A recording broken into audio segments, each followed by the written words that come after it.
Stardust and Pollen by Elsee Bee. Queen Bee sighed deeply as she walked back toward her royal palace. She caught the reflection of her damaged wing, limp and torn in the mirrored gate. Since the accident, the colony had wrapped her in protection like a china doll. Wherever she went, her guards in golden striped armor encased her in a glass cocoon and marched beside her. She was still their queen, but her crown felt more like a lead weight, and not being able to fly filled her with a deep and empty ache. She would trade it all, her fame, her fortune, her glorious golden palace, just to fly once more. At night, from the uppermost window of her chamber's tower, she gazed longingly at the vast universe beyond her meadow's edge. The stars twinkled like morning dew on a spider's web.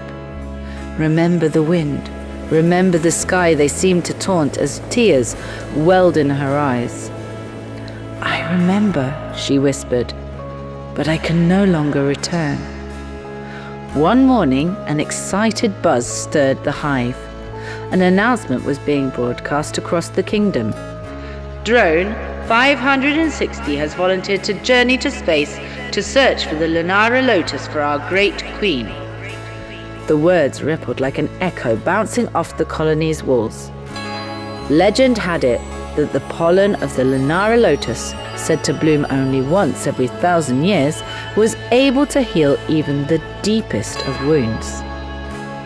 The queen ordered her guards to take her immediately to meet him. At the launch site, a towering rocket stood, etched with gleaming golden patterns. Workers busied about, adjusting levers and tightening bolts. At the base of the ship stood the brave drone. He was tall, his tunic fitting snugly across his shoulders. Though his antennae twitched nervously, his eyes shone brightly upon greeting the queen. Yet it wasn't his bravery that struck her, it was his wing. Like hers, one of his wings hung, torn and limp, never to carry him as it once had. She felt truly humbled and moved by his selfless act.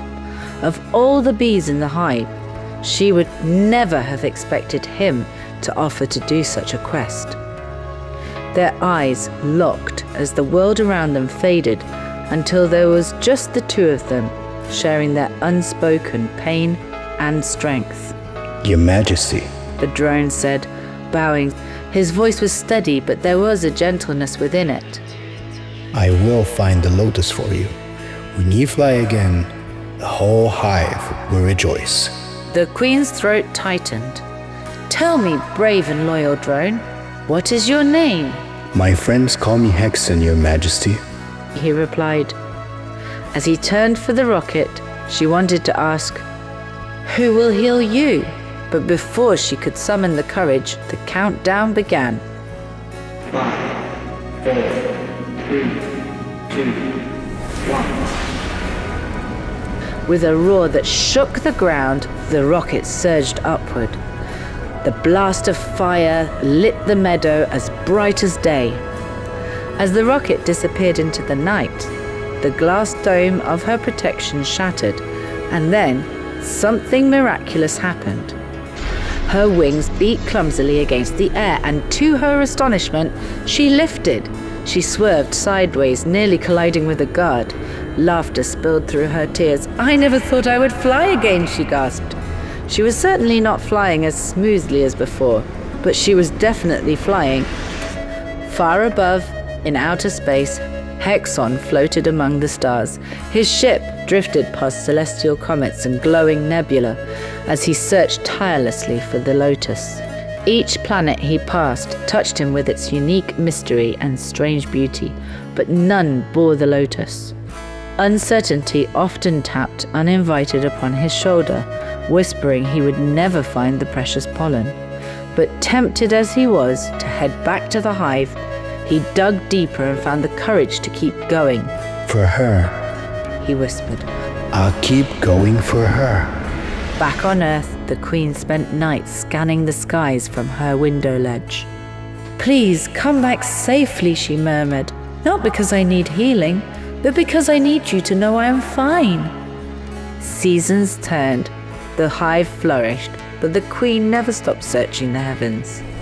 At last, as the hive slept soundly, a blazing streak of light tore through the night sky. The rocket descended, trailing sparks, and landed in the meadow with a thunderous sigh. The guards struggled to keep up with the queen, who, woken by the noise, immediately hurried toward the rocket.